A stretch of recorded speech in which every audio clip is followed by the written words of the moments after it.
Sebelum kita lanjut, jangan lupa like, comment, subscribe, dan nyalakan notifikasinya agar tidak ketinggalan info terbaru lainnya. Semoga bermanfaat.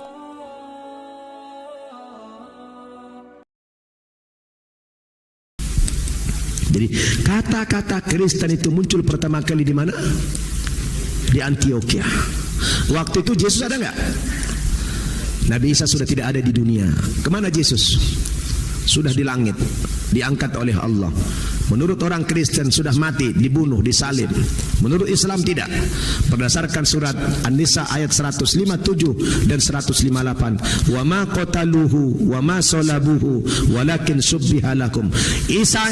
Yesus tidak mati dibunuh, tidak mati disalib. Yang dibunuh dan disalib orang lain yang diserupakan wajahnya seperti Nabi Isa. Isanya diangkat ke langit. Barrafahullahu ilaihi wa kana Allahu azizan hakima. Berarti Yesus tidak pernah dengar kata Kristen. Yang memunculkan kata itu siapa tadi? Paulus. Apa arti Kristen? Kristen pengikut Kristus. Apa arti Kristus? Juru selamat. Wah, ini Barnabas sudah mulai heran mendengar apa ini Kristen, gitu kan? Lebih heran lagi Barnabas ketika sudah mengikuti Paulus selama 1 tahun, mengajar banyak orang. Makin hari makin aneh ajaran Paulus.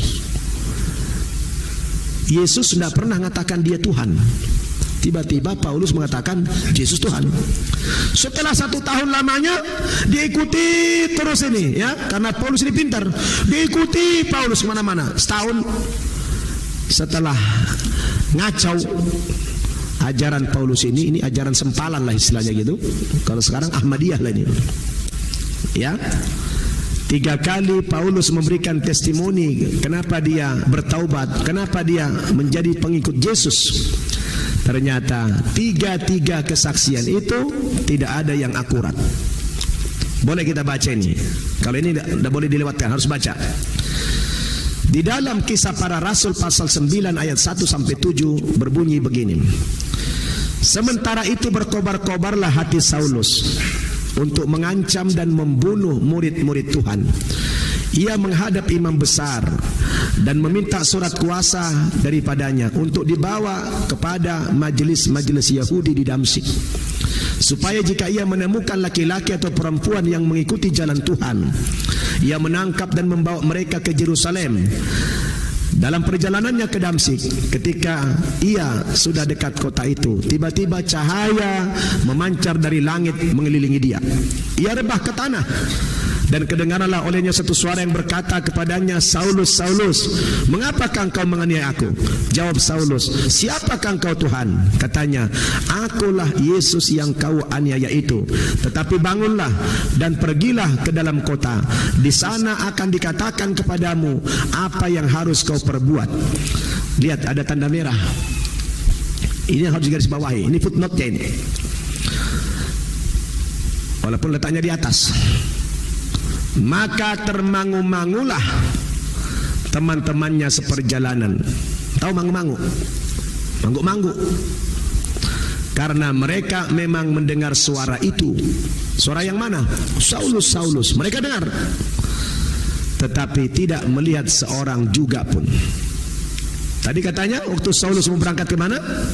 Ke Damsyik. Tiba-tiba tengah jalan mendengar suara yang kencang dan cahaya matahari yang sangat terang. Dia tersungkur ke bumi. Teman-teman seperjalanan mendengar suara itu, tapi tidak melihat apa-apa. Tolong digarisbawahi kalimat ini. Temannya mendengar, tidak melihat. Bandingkan dengan di Kisah Para Rasul pasal 22 ayat 6-11.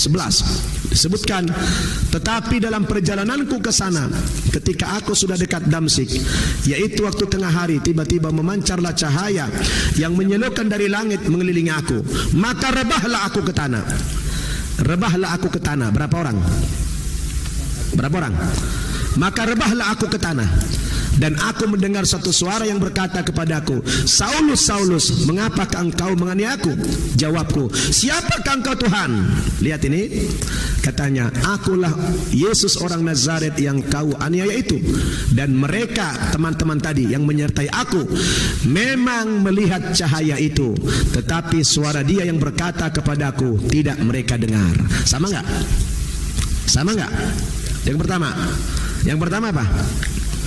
Mendengar, tidak melihat. Sekarang melihat, tidak mendengar. Kebalikannya. Berapa derajat itu? 180. Bertolak belakang. Yang rubuh tadi berapa orang? Satu orang. Lihat dalam Kisah Para Rasul pasal 26 ayat 12. Dan dalam keadaan demikian, ketika aku dengan kuasa penuh dan tugas dari imam-imam kepala sedang dalam perjalanan ke Damsik, tiba-tiba ia Raja Agripa, kata dia, pada tengah hari bolong aku melihat di tengah jalan itu cahaya yang lebih terang daripada cahaya matahari turun dari langit, meliputi aku dan teman-temanku seperjalanan. Kami semua rebah ke tanah. Tadi berapa orang? Sekarang semua. Ini Bu, Pak, maaf, tidak ada saya tambah dan saya kurangi. Ini 100% copy paste dari sini saya ambil. Maka kalau kita jelaskan kepada orang Kristen tentang ini, bagaimana ini tokoh kamu pendiri Kristen Paulus ini bercerita menjadi pengikut Yesus tapi nggak sinkron ceritanya, ini berarti rekayasa ini, betul? Pasti tidak mengalami dia ini. Kalau orang mengalami, nggak mungkin. Sama dengan misalnya bapak misalnya, katakanlah Pak Erwin, tadi ditelepon orang, nggak dijawab. Nanti sore telepon, Pak Erwin, tadi kemana tadi pagi? Dari jam 9 sampai jam 12 kemana? Aku telepon balik berkali-kali kok nggak dijawab. Oh, mohon maaf, tadi saya lagi ada pengajian bersama Ustaz Nababan. Oke. Seminggu kemudian ada nelpon lagi, Pak Erwin, hari Sabtu yang lalu tanggal 19 Mei saya telepon Anda dari jam sekian sampai jam sekian, kok nggak diangkat? Kemana Anda? Pasti jawabannya sama. Mohon maaf, waktu itu sedang ada pengajian. Betul? Kenapa sama? Kenapa sama? Karena mengalami. Sama ceritanya karena mengalami. Kenapa ini cerita tidak sama? Saya yakin tidak mengalami. Ini rekayasa Paulus. Saya kalau baca izin sama orang Kristen, Pak, bingung dia itu. Iya katanya. Iya. Dari sisi ini saja mereka sudah goncang itu. Bagaimana seorang tokoh bersaksi, pelin-pelan kesaksiannya, pasti ada sesuatu yang disembunyikan, pasti ada kebohongan di situ, betul? Kalau dia jujur, bagaimana mungkin? Kalau kita belajar hadis, Pak, ini hadis apa namanya? Ini hadis mautu, hadis yang tertolak sudah ini, betul? Ini hadis palsu nih. Ini tidak bisa lagi jadi perawi hadis ini. Sudah ditolak mentah-mentah ini orang ini, betul? Satu kali saja berbohong, itu sudah nggak diakui lagi. Ini apalagi 3 kali. Nah, betul? Nah, inilah sejarah awal. Pintar dia bikin Kristen, dia sandarkan kepada Yesus. Tujuannya apa? Untuk mempercepat pemasarannya. Dia hebat juga ilmu marketingnya itu. Karena dia tahu kan Yesus sudah terkenal, Yesus sudah banyak pengikutnya. Dia cari keuntungan. Oh, kalau saya nanti bilang saya pengikut Yesus, membawa ini disandarkan kepada Yesus, maka murid-murid Yesus itu akan ikut dia. Ada keuntungan sama dia, betul? Keuntungan materi, keuntungan finansial. Semakin banyak murid dia, banyak pendapatannya, betul nggak? Oh, begitu rupanya ilmu Paulus ini. Ini harus sampai kepada orang Kristen. Itu sebabnya kalau dibaca dalam Injil ini bertolak belakang semua antara ajaran-ajaran Yesus dengan ajaran-ajaran Paulus. Coba kita lihat perbedaan pokok-pokok ajaran Paulus dengan Yesus. Nampak sekali tuh. Kalau ini Bapak sampaikan sama orang Kristen, insya Allah ada yang masuk Islam itu. Janji ya. Habis Bapak Ibu belajar ini, langsung gentayangan cari lawan. Ya. Begitu lihat orang Kristen, panggil dia. Ya, harus itu. Karena ini ilmu bukan untuk dikoleksi, bukan sekedar wawasan, tapi ini ilmu dakwah yang kita pelajari ini. Coba kita lihat perbedaan ajaran-ajaran Paulus dengan Yesus. Yang pertama, agama Kristen yang dibawa Paulus itu untuk seluruh bangsa, agama internasional. Yang kedua, ajaran Paulus membatalkan hukum Taurat. Yang ketiga, dia mengajarkan ketuhanan Yesus. Yang keempat, dia meniadakan hukum khitan. Yang kelima, dia mengajarkan dosa warisan. Ini pokok-pokok ajaran mereka yang paling prinsip. Bandingkan dengan ajaran Yesus. Paulus agamanya untuk seluruh umat manusia, tapi agama Yesus untuk Bani Israel saja. Paulus membatalkan hukum Taurat, Yesus datang menggenapi hukum Taurat. Paulus menuhankan Yesus, Yesus menuhankan Allah. Paulus meniadakan hukum khitan, Yesus melaksanakan hukum khitan. Paulus mengajarkan dosa warisan, Yesus meniadakan dosa warisan. Mari kita perinci dalil-dalilnya. Paulus mengatakan agama Kristen untuk seluruh bangsa, untuk seluruh umat manusia. Di dalam Injil Matius pasal 28 ayat 19 tadi, pergilah kamu ke segenap penjuru dunia, jadikan semua bangsa menjadi muridku, dan baptislah mereka dalam nama Bapa, Anak, dan Roh Kudus. Dalam Injil Markus pasal 16 ayat 15, pergilah kamu ke seluruh dunia, beritakan Injil kepada segala makhluk. Yang harus dikristenkan bukan cuma manusia, semua makhluk juga bila perlu harus kristenkan. Maka kalau ibu-ibu bapak punya kucing di rumah, hati-hati itu. Hati-hati, jangan sampai ketemu Kristen dimurtadkan kucing itu ya. Kalau datang bertamu ke rumah ibu orang Kristen, awasi kucingnya, jangan sampai murtad kucing ya. Ini mereka mengatakan semua makhluk harus dikristenkan, harus mendengarkan berita Injil. Sekarang bandingkan dengan ajaran Yesus. Allah sebutkan dalam Al-Quran surat 3 ayat 9, Nabi Isa itu wa rasulan ila Bani Israel. Dia hanya rasul, utusan Allah kepada Bani Israel saja. Maka dalam Injil dikatakan, Injil Matius pasal 10 ayat 5 sampai 6, ke-12 murid itu diutus oleh Yesus, dan ia berpesan kepada mereka, janganlah kamu menyimpang ke jalan bangsa lain atau masuk ke dalam kota orang Samaria, melainkan pergilah kepada domba-domba yang hilang dari umat Israel. Jadi Yesus melarang murid-muridnya untuk berdakwah ke daerah lain, ke negara lain, karena aku diutus hanya kepada domba-domba Israel yang sesat.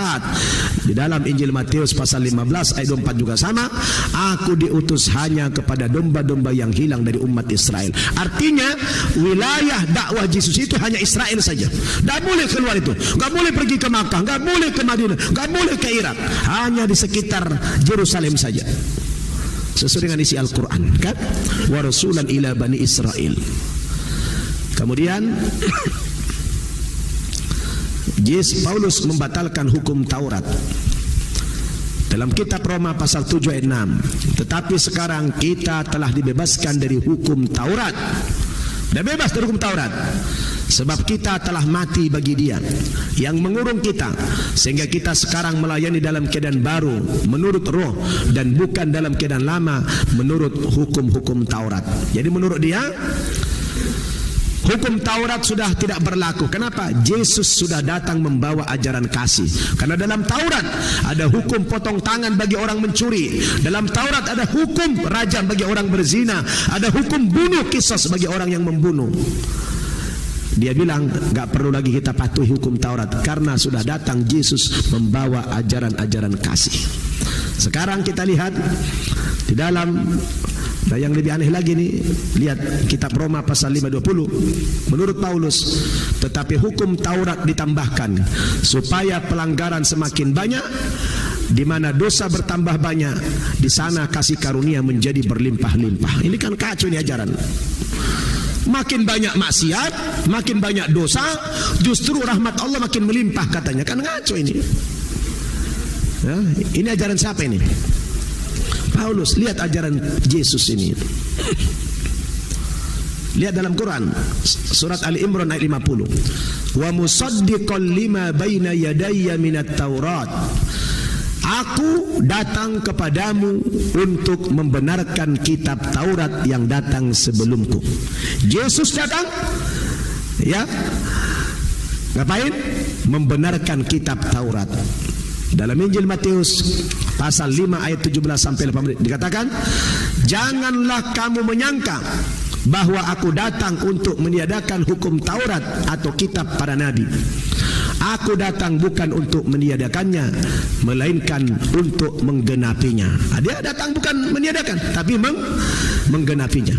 Karena aku berkata kepadamu, sesungguhnya selama belum lenyap langit dan bumi ini, satu iota atau satu titik pun tidak akan ditiadakan dari hukum Taurat sebelum semuanya terjadi. Lihat nih, satu titik, jangankan satu ayat, satu titik, satu koma saja tidak ada dihilangkan dari kitab Taurat itu. Karena Yesus hadir tidak membawa agama baru, Yesus tidak membawa hukum baru, dia hanya menggenapi hukum Taurat. Artinya apa yang tertera dalam Taurat itu, itulah yang dipraktekkan oleh Yesus. Maka dia bilang satu titik, satu iota pun tidak ada yang ditiadakan dari hukum-hukum Taurat itu. Sama dengan isi Quran ini. Wa musaddiqul lima baina yadayhi minat Taurat. Aku datang untuk membenarkan kitab Taurat. Sama dengan Injil ini. Yang beda dengan mana? Dengan Paulus tadi. Memang gawat Paulus ini. Yang ketiga, Paulus menuhankan Yesus. Dalilnya di dalam kitab Roma pasal 10 ayat 5. Lihat pasal ayat 9. Ini dalil ketuhanan Yesus. Sebab jika kamu mengaku dengan mulutmu bahwa Yesus adalah Tuhan dan percaya dalam hatimu bahwa Allah telah membangkitkan dia dari antara orang mati, maka kamu akan diselamatkan. Yesus dalam ayat ini sebagai apa? Tuhan. Kisah Para Rasul pasal 2 ayat 36. Jadi seluruh kaum Israel harus tahu dengan pasti bahwa Allah telah membuat Yesus yang kamu salibkan itu menjadi Tuhan dan Kristus. Yesus adalah Tuhan. Kitab Filipi pasal 2 ayat 11. Dan segala lidah mengaku Yesus Kristus adalah Tuhan bagi kemuliaan Allah Bapa. Semua ayat-ayat yang menuhankan Yesus datangnya dari surat-surat kiriman Paulus yang juga ada di dalam Alkitab ini. Bandingkan dengan ajaran Yesus. Yesus di dalam Injil Markus pasal 12 ayat 28 dan 29 ditanya oleh orang-orang Saduki. Lalu seorang ahli Taurat yang mendengar Yesus dan orang-orang Saduki bersoal jawab dan tahu bahwa Yesus memberi jawab yang tepat kepada orang itu, datang kepadanya dan bertanya, hukum manakah yang paling utama? Jawab Yesus, hukum yang terutama ialah